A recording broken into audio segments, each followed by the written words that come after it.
باللہ من الشیطان الرجیم بسم اللہ الرحمن الرحیم۔ دوستو، بزرگوں، عزیزوں، السلام علیکم ورحمۃ اللہ وبرکاتہ۔ اللہ رب العزت قادر کریم غفور رحیم ہے اور رب العالمین ہے۔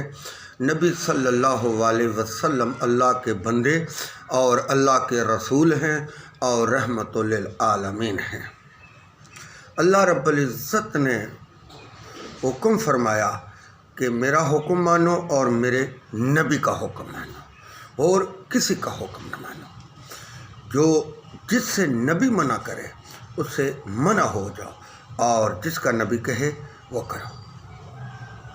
تو نبی صلی اللہ علیہ وسلم نے ارشاد فرمایا، میرے صحابہ جو ہیں یہ تمام کے تمام سچے ہیں اور حق پر ہیں۔ تو اس بارے میں اللہ رب العزت نے بھی قرآن پاک میں متعدد آیات طیبہ میں حکم نازل فرمایا۔ تو آج اس سلسلے میں ہم بیان کریں گے کہ جو شخص بھی صحابہ اکرام کی شان کو گھٹاتا ہے یا گستاخی کرتا ہے وہ اللہ کی لعنت کا مستحق ہوتا ہے۔ یہ جب اللہ کے رسول صلی اللہ علیہ وسلم نے ارشاد فرمایا میرے تمام صحابہ سچے ہیں، تو پھر کسی امتی کو یہ جائز ہی نہیں کہ صحابہ اکرام کے بارے میں کوئی ایسی ویسی بات کرے، کیونکہ جب اللہ کے نبی نے حکم فرما دیا کہ تمام صحابہ میرے جو ہیں وہ رائے حق پر ہیں، تو جب اللہ کے رسول نے کہہ دیا تو پھر امت کو اس پر سر خم تسلیم کرنا چاہیے۔ اللہ تعالیٰ ان سے راضی ہو گیا اور وہ اللہ سے راضی ہوئے، اور اللہ تعالیٰ نے ان کے لیے باغات تیار کر رکھے ہیں جن کے نیچے نہریں جاری ہیں، وہ ان میں ہمیشہ ہمیشہ رہیں گے اور یہی بڑی کامیابی ہے۔ یہ اللہ رب العزت کہہ رہے ہیں کہ جو بھی اللہ رب العزت کے نبی صلی اللہ علیہ وسلم کے حکم کے مطابق زندگی گزارے گا وہ اللہ اور اللہ کے رسول کو محبوب ہے، اور جو اللہ اور اللہ کے رسول سے ہٹ کر زندگی گزارنے کا طریقہ اپنائے گا تو وہ بے شک کھلا گمراہی میں غرق ہو گیا۔ اور حضور علیہ الصلوۃ والسلام نے بھی ان کی شان میں تعریفی کلمات ارشاد فرمائے۔ آپ فرماتے ہیں مبارک ہو، بشارت ہو اس آدمی کے لیے بھی جس نے مجھے دیکھا اور اس کے لیے بھی جس نے اس کو دیکھا جس نے مجھے دیکھا۔ کہ جس نے صحابہ کرام کو دیکھا وہ سمجھ لے کہ مجھے دیکھا۔ میرے صحابہ کرام چمکتے ستارے ہیں۔ نبی صلی اللہ علیہ وسلم نے ارشاد فرمایا جو میرے صحابہ ہیں وہ چمکتے ستارے ہیں، جیسے کہ چاند سورج ستارے چمکتے ہیں۔ چمکتے ستاروں کی نمند ہیں، ان میں سے جس کی بھی تم قیادت کرو گے تو ہدایت یافتہ ہوگا، ہدایت پا جاؤ گے۔ جو شخص صحابہ کرام نبی صلی اللہ علیہ وسلم صحابہ کرام کے مطابق زندگی گزارتا ہے، صحابہ کا اللہ رب العزت نے اس لیے رتبہ بلند فرمایا ہے کہ وہ نبی صلی اللہ علیہ وسلم کی صحبت میں تھے، انہوں نے خود نبی صلی اللہ علیہ وسلم سے حیات میں علم سیکھا تھا، اللہ کے حکم سیکھے تھے، سمجھے تھے، پرکھے تھے، تو اللہ رب العزت نے ان کی شان بلند کی۔ یہ دنیا میں نبی صلی اللہ علیہ وسلم کی اللہ رب العزت نے تمام صحابہ کو نبی کا مددگار بنا دیا کہ آپ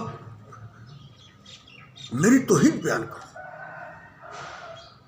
میری توحید بیان کرو۔ لیکن نبی کو کسی کا آسرے کی ضرورت نہیں ہوتی، اللہ سے بڑا آسرا کسی کا بھی نہیں ہے، مگر یہ ایک دنیاوی علوم تھے، یہ ایک زندگی کا سلسلہ، توحید کا سلسلہ اللہ رب العزت چلاتے ہیں۔ اگر اللہ سب کو مسلمان کر دے، کوئی کسی کی آئے ضرورت وہ رائے حق سے ہٹ جائے، لیکن نہیں، یہ اللہ نے ایک نظام متعارف کرایا تھا۔ یہ سب چیزیں انسان کی آزمائش کے لیے بنی تھی کہ اللہ رب العزت دیکھے کون کامیاب ہوتا ہے اور کون ناکام ہوتا ہے۔ اصل اس کا یہ مقصد تھا۔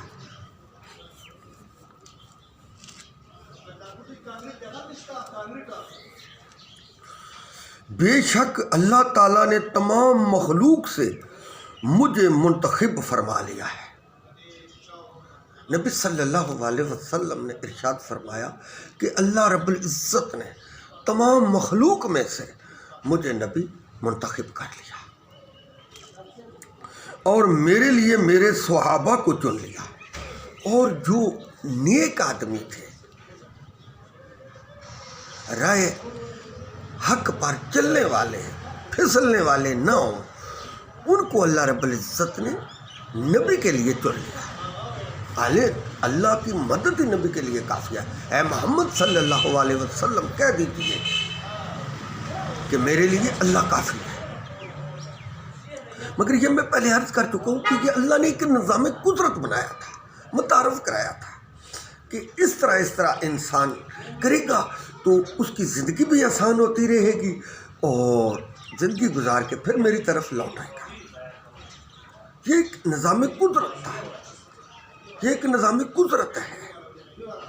اللہ جسے چاہتا ہے ہدایت دیتا ہے، اللہ جسے چاہے گمراہ کر دیتا ہے۔ یہ اللہ کی مرضی، اللہ کو کون روک ٹوک سکتا ہے؟ مگر اللہ نے یہ ایک نظام چلایا تھا دنیا کا۔ بس ان کو میرا مددگار بنایا ہے، ان میں سے کچھ کے ساتھ میرا رشتہ مصالحت کا بنا دیا ہے۔ کچھ نبی صلی اللہ علیہ وسلم نے ارشاد فرمایا کچھ صحابہ میرے رشتہ دار ہیں، کچھ میرے رشتہ دار بنا دیے اللہ رب العزت نے۔ یہ اللہ کی مرضی تھی، اللہ کی مرضی، جو اللہ کی مرضی ہو وہی چلتا ہے، جو اللہ کی مرضی نہ ہو وہ نہیں چل سکتا۔ اللہ چاہے تو صبح کرے، اللہ چاہے تو نہ کرے، اللہ چاہے تو شام کرے، اللہ نہ چاہے تو نہ کرے، اللہ کو تو کوئی کچھ نہیں کہہ سکتا۔ یہ ایک نظام قدرت اللہ نے بنایا تھا، یہ اللہ کی مرضی ہے، جو چاہے سو کرے۔ آخری زمانے میں ایک ایسی بدبخت قوم آئے گی۔ نبی صلی اللہ علیہ وسلم نے ارشاد فرمایا کہ قیامت کے نزدیک آخری زمانے میں ایک ایسی بدبخت قوم آئے گی جو ان کی شان گٹائے گی، یعنی کہ صحابہ اکرام کی شان گٹائے گی۔ خبردار ان کی ہم نشینی اختیار نہ کرنا، خبردار ان کی ہم نشینی اختیار نہ کرنا، ان سے ہٹ جانا، ان کی بات توجہ سے نہ سننا۔ جو صحابہ اکرام کی شان گٹائے، جو شان گٹائیں گے، تو ان کے ساتھ ان کی باتوں میں نہ آنا۔ خبردار ان کے ساتھ مل کر کھانا نہ کھانا۔ جو بھی شخص صحابہ اکرام کی شان گٹاتا ہے تو اللہ کا نبی کہہ رہا ہے کہ ان کے ساتھ کھانا بھی نہ کھانا۔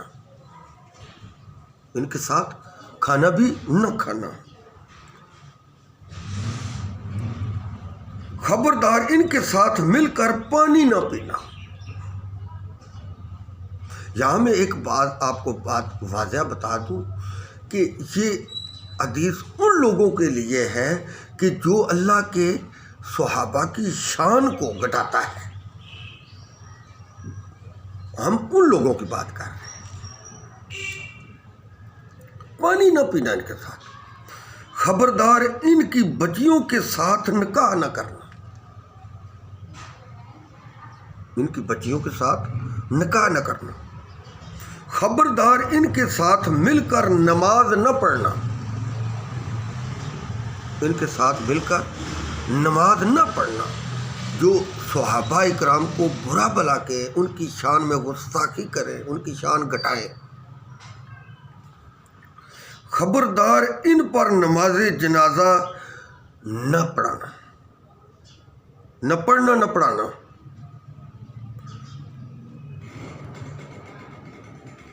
ان پر اللہ کی لعنت واجب ہے، ان پر اللہ کی لعنت واجب ہے۔ آپ کے مزید ارشادات فرمایا، حضور علیہ الصلوۃ والسلام نے فرمایا کہ میرے اس صحابہ کو گالی مت دو،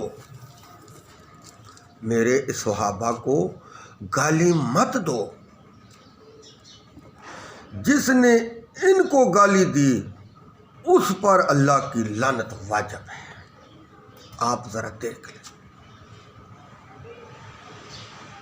جیسے کہ عام لوگ باتیں کر رہے ہیں، ان سے پرہیز کرنا چاہیے۔ ہمیں صرف اللہ اور اللہ کے رسول کے احکام کے مطابق زندگی گزارنی چاہیے۔ کوئی بھی بزرگ ہو، صحابہ اکرام ہیں، تابعین ہیں، اور بھی بہت جو بھی نیک آدمی گزرے ہیں، ہم فوری طور پر بد کلامی میں اتر آتے ہیں۔ اس سے سخت پرہیز کرنا چاہیے۔ یہ کوئی پتہ نہیں ہے، جیسے کہ داتا علی اجویری رحمۃ اللہ علیہ، یہ کوئی نہیں جانتا کہ وہ کس مرتبے کے مالک تھے، اللہ نے کتنا ان کو علم دیا تھا۔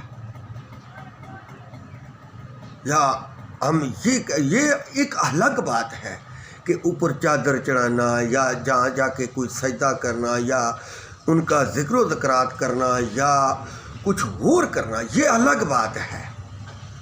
توہینی کلمات ادا کرنے، یہ الگ بات ہے۔ بزرگوں کی توہین کرنا یہ ایک الگ بات ہے، یہ ایک الگ ایشو ہے۔ اس سے اللہ رب العزت نے منع فرمایا۔ کوئی بھی نیک آدمی ہے، اس کی بات کرنی اور بد کلامی سے کرنی، بے ہودہ بات کرنی، اس سے اللہ نے منع فرمایا ہے۔ ویسے جو پہلے میں بات بتا چکا ہوں کہ چادر چڑھانا یا کچھ کرنا یا اور کوئی، یہ الگ بات ہے، یہ گناہ کا کام ہے۔ اللہ ہی بہتر جانتا ہے۔ ہم جتنی حق بات جانتے ہیں ہم اتنی ہی بات بیان کریں گے۔ حضور علیہ الصلوۃ والسلام کے وہ صحابہ اکرام جو مالی اعتبار سے اپنے پاس کچھ بھی نہ رکھتے تھے، یعنی کہ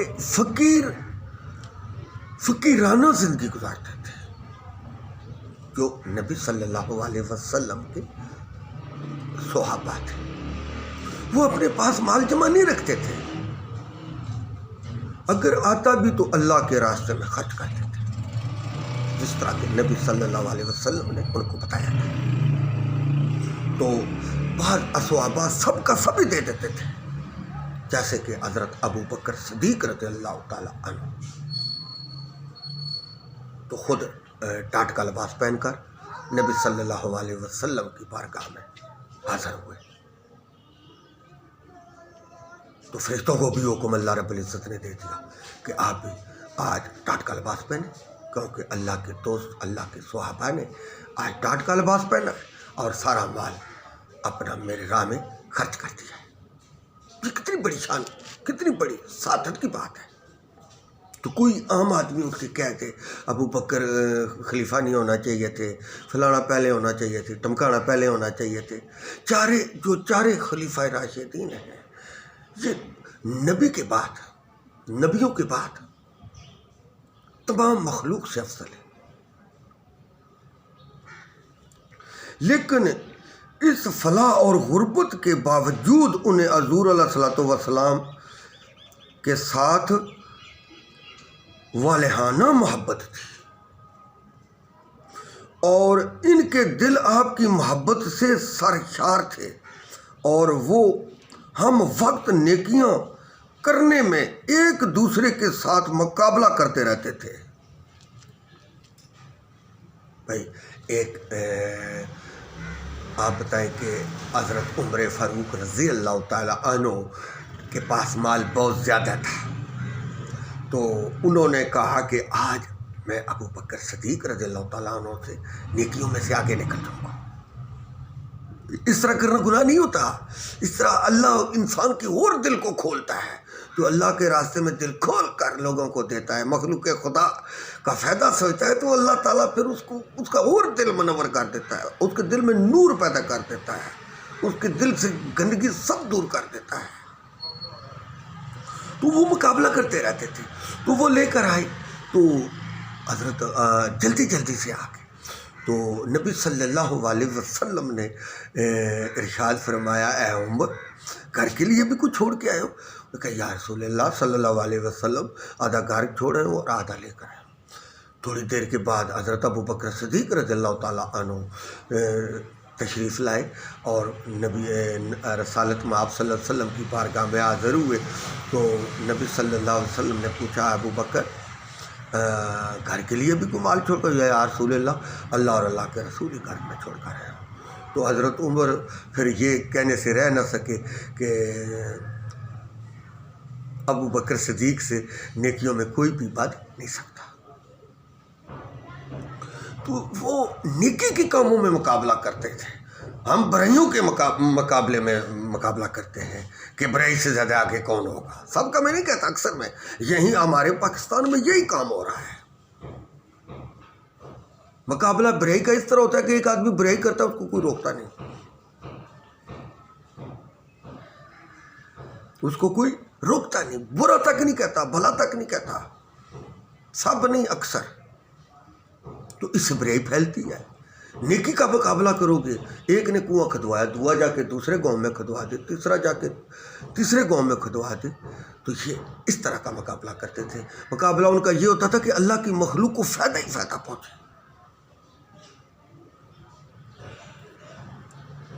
حضرت انس رضی اللہ تعالیٰ عنہ فرماتے ہیں کہ ایک دفعہ ان نادار صحابہ اکرام نے اپنے ایک قاصد حضور علیہ الصلوۃ والسلام کی خدمت میں ارسال کیا.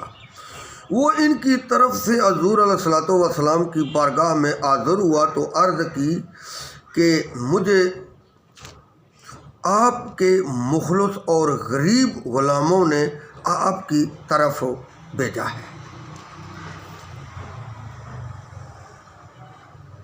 وہ صحابہ اکرام کوئی تھوڑے غریب غربا تھے، تو انہوں نے ایک اپنا قاصد بھیجا تھا.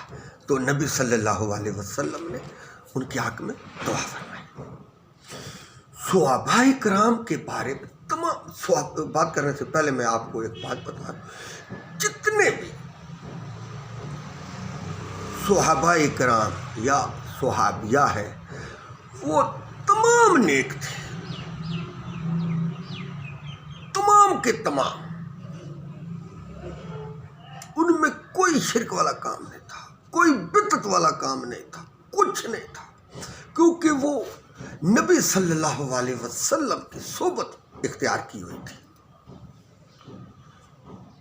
تو ان کو ان کی شان میں گھٹانا، گستاخی کرنا، بےہودہ بولنا، اس سے اللہ کے رسول نے منع فرمایا ہے. جو حق بات میں نے کی بھائی جان، اس پر مجھے اور آپ کو اللہ رب العزت عمل کرنے کی توفیق عطا فرمائے. اور سیدھا راستہ وہی ہے جو اللہ اور اللہ کے رسول نے بتایا، باقی سب راستے ٹیڑھے ہیں، ان کی کوئی حیثیت نہیں۔ پھر پھرا کے جنت میں یعنی کہ دوزخ کا مزہ چکھ کر وہی عقل مند شخص ہے جو نبی صلی اللہ علیہ وسلم کی سنت کے مطابق زندگی گزار کر اس دنیا سے چلا جاتا ہے۔ وآخر دعوانا ان الحمدللہ۔